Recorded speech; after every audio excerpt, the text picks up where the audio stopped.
नमस्कार विद्यार्थी मित्रों, श्री दधीशी शैक्षणिक संकुल वती हूँ चार्या रंजन आप सर्वेનું हार्दिक स्वागत करूँ છું। अगाउना टॉपिक में आपणे समझ्या कि तार्किक जे कारको छे, 5 जे तार्किक कारको छे एमां निषेध, समुच्चय ए 2 तार्किक कारको विषे आपणे समजूती मेळवी। त्यारबाद हवे पछी आपणे जे त्रीजुं तार्किक कारको छे एमानुं त्रीजुं एटले के विकल्पन।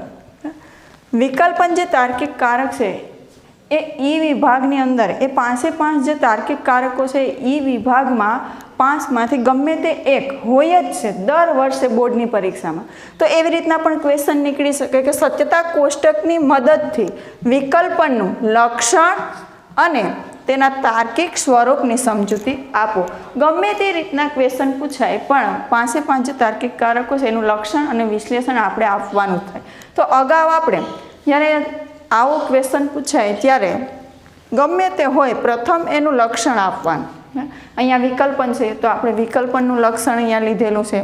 तो जे 5 तार्किक निषेधनुं आपणे लक्षण लीधेलुं तो मैं तमने समजावेलुं के गमे ते लक्षण होय तो पहेलो पॉइंट आपणे ए ज प्रमाणे लेवानो के 5 तार्किक कारको छे ते सत्यता फलनलक्षी कारको छे। एटले अहींया पहेલું लक्षणनी अंदर तरत ज लख्या के विकल्पन ए एवा प्रकारनुं सत्यता फलनलक्षी कारक छे के जेमां 2 घटकरूप विधानो, कारण के आपणे बधाने खबर छे के जे तार्किक कारको छे ए सादा विधानोमांथी संयुक्त विधाननी रचना करे छे। एटला माटे अहींया 2 घटकरूप विधानो आपेला छे। 2 घटकरूप विधानो कां तो अने अथवा कारकथी जोड़ाय छे। विकल्पननो शाब्दिक अर्थ कां तो अने अथवा ए जे बने छे कां तो अने अथवा शब्द जूथथी ए सादा विधानोने जोड़े छे। आ विधानने वैकल्पिक विधान तरीके ओळखवामां आवे छे। फरीथी विकल्पननुं लक्षण के विकल्पन ए एवा प्रकारनुं सत्यता फलनलक्षी कारक छे के जेमां घटकरूप 2 विधानो कां तो अथवा कारकथी जोड़ाय छे। आ विधानने वैकल्पिक विधान तरीके ओळखवामां आवे छे। त्यारबाद लक्षण, त्यारबाद एनो नियम, विकल्पननो जे सत्यता मूल्यनो नियम। हवे अहींया आपणे निषेधनो प्रथम नियम जोयेलो के टी तो एफ अने एफ तो टी। त्यारबाद समुच्चयनो नियम जोयेलो टी टी एटले के बंने विधानो सत्य होय तो ज संयुक्त विधान जे समुच्चय छे सत्य बने छे। अहींया त्रीजो विकल्पननो सत्यता मूल्यनो नियम। तो विकल्पननो एवो नियम छे के बंने विधानो जो बंने विकल्पो असत्य होय तो अने तो ज विकल्पन असत्य बने छे, नहींतर विकल्पन छे ते सत्य बने छे।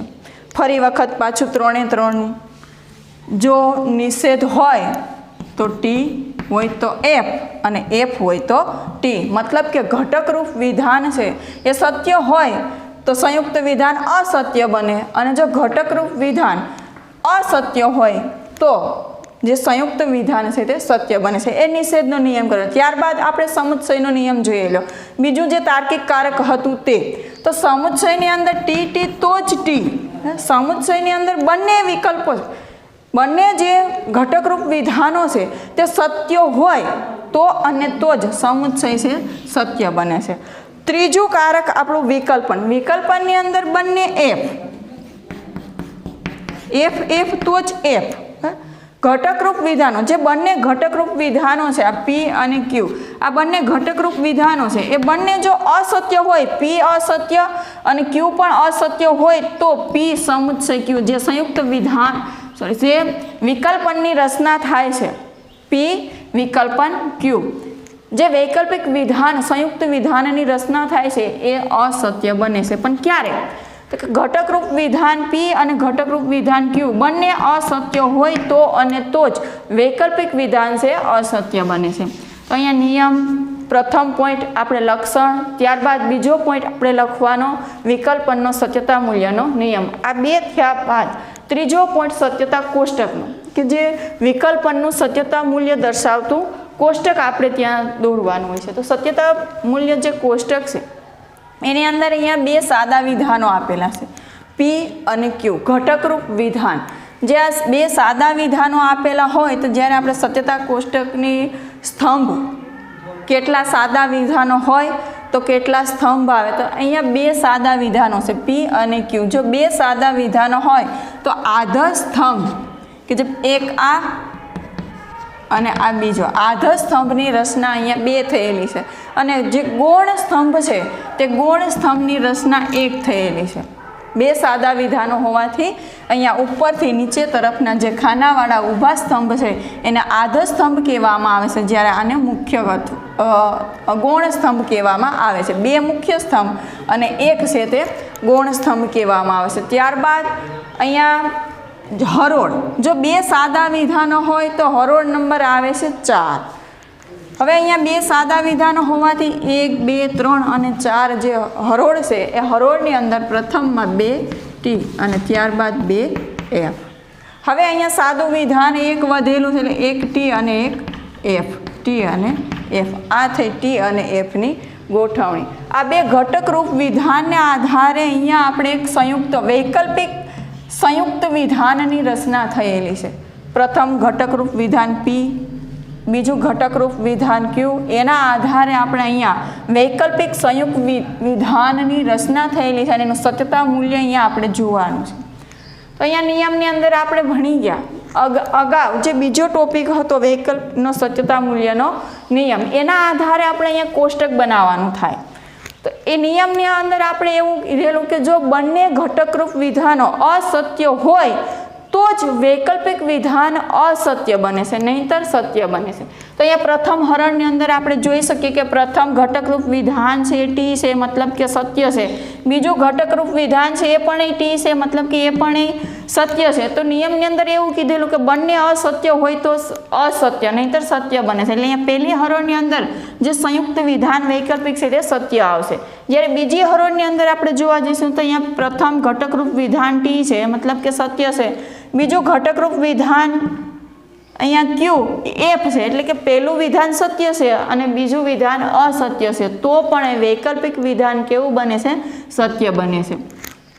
ત્યારબાદ ત્રીજી હરોળની અંદર ઘટકરૂપ વિધાન પહેલું અસત્ય છે, બીજું ઘટકરૂપ વિધાન છે સત્ય છે, તો પણ એ વૈકલ્પિક વિધાન કેવું બનશે? સત્ય બને છે। હવે અહીંયા એનો જે મેન નિયમ કે વૈકલ્પિક વિધાનની અંદર બંને ઘટકરૂપ વિધાનો પી અને ક્યુ બંને અસત્ય હોય તો અને તો જ જે વૈકલ્પિક સંયુક્ત વિધાન છે તે અસત્ય બને છે, નહીંતર બધા સત્ય બને છે। સત્યતા કોષ્ટક બાદ વૈકલ્પિક વિશ્લેષણ, જે વૈકલ્પિક તાર્કિક કારક છે એનું વિશ્લેષણ આપણે આપીએ। તો અહીંયા પ્રથમ પોઈન્ટ, એક સિવાય બધામાં સેમ ટુ સેમ, કારણ કે એક નિષેધ જ એક એવું છે કે જે એકમુખી કારક છે, બાકીના બધા જે કારકો છે એ કેવા છે? દ્વિમુખી છે। એટલે અહીંયા વૈકલ્પિક છે એટલે વૈકલ્પિક એ દ્વિમુખી કારક છે।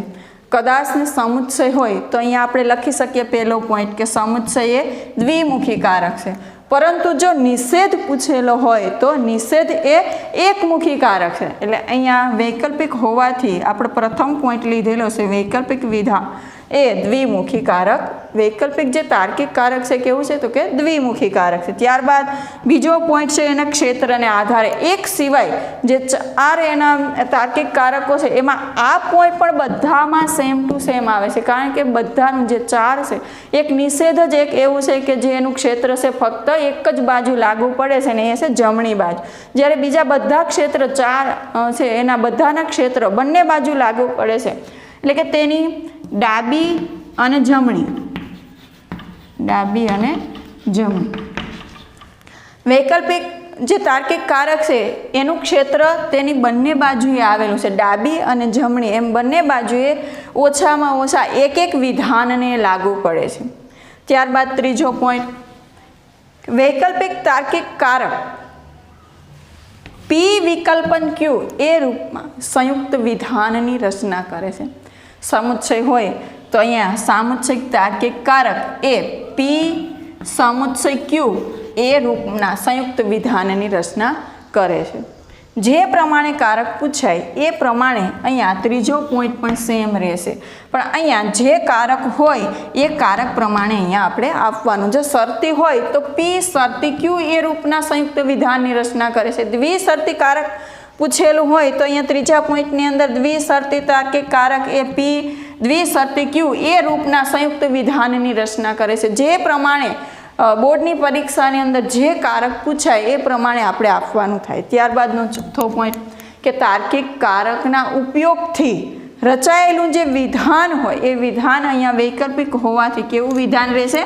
વૈકલ્પિક વિધાન તરીકે એને ઓળખવામાં આવે છે. ત્યારબાદનો પાંચમો જે પોઈન્ટ છે પાંચમો એ પણ એ બધામાં 5 કારકની અંદર સેમ આવશે. 5ની અંદર, કારણ કે જે 5 તાર્કિક કારકો છે એ બધા સત્યતા ફલનલક્ષી કારકો છે, કારણ કે એનું જે સત્યતા મૂલ્ય છે એ એના ઘટકરૂપ વિધાનને આધારે નક્કી થાય છે. એટલા માટે થઈ અને આ બધા જે કારકો છે એ સત્યતા ફલનલક્ષી કારક છે. એટલે આ જે પોઈન્ટ છે એ સેમ ગમે તે કારક બોર્ડની પરીક્ષાની અંદર પૂછાય. એક તો આ પહેલો પોઈન્ટ, બીજો, ત્રીજો અને ચોથો 4 કારકો છે એની અંદર બધામાં એ સરખા પૂછાશે. એટલે કે અહીંયા જે 5મો પોઈન્ટ છે એ સત્યતા ફલનલક્ષી. વૈકલ્પિક એ સત્યતા ફલનલક્ષી કારક છે, કારણ કે તેના ઘટકરૂપ વિધાનને આધારે એની સત્યતા મૂલ્ય અંકાય છે. જ્યારે છેલ્લો પોઈન્ટ છઠ્ઠો, અહીંયા જે નિયમ આપેલો હોય, જે કારક હોય એ કારકનો જે નિયમ હોય અહીંયા નિયમ આપણે લખી નાખવાનો. તો છઠ્ઠો છે કે વૈકલ્પિક વિધાનથી રચાયેલ, જો એમાં પી અસત્ય હોય અને ક્યુ પણ અસત્ય હોય. અહીંયા સત્યતા કોષ્ટકની અંદર આપણે જોયું કે અહીંયા પી આપેલું છે ઘટકરૂપ વિધાન, અહીંયા ક્યુ ઘટકરૂપ વિધાન આપેલું છે. પી અસત્ય અને ક્યુ પણ અસત્ય. અહીંયા પી પણ અસત્ય છે અને ક્યુ પણ અસત્ય છે. જો બંને વિધાનો પી અસત્ય ક્યુ અસત્ય હોય તો જ પી વિકલ્પન ક્યુ એ અસત્ય બને છે, નહીંતર સત્ય બને છે. નહીંતર કેવા હોય છે? સત્ય હોય છે. અહીંયા જે વૈકલ્પિક વિધાન, વૈકલ્પિક તાર્કિક કારક છે એ કારક જો બોર્ડની પરીક્ષાની અંદર પૂછાય તો પ્રથમ વિકલ્પનનું લક્ષણ, ત્યારબાદ વૈકલ્પિકનો સત્યતા મૂલ્યનો નિયમ, ત્યારબાદ એનું સત્યતા કોષ્ટક અને વિશ્લેષણ. વિશ્લેષણની અંદર 5 થી 6 પોઈન્ટ તમે લખી નાખો એટલે આરામથી તમને 5 માર્ક છે એ તમને મળી શકે છે. જય હિન્દ, જય ભારત.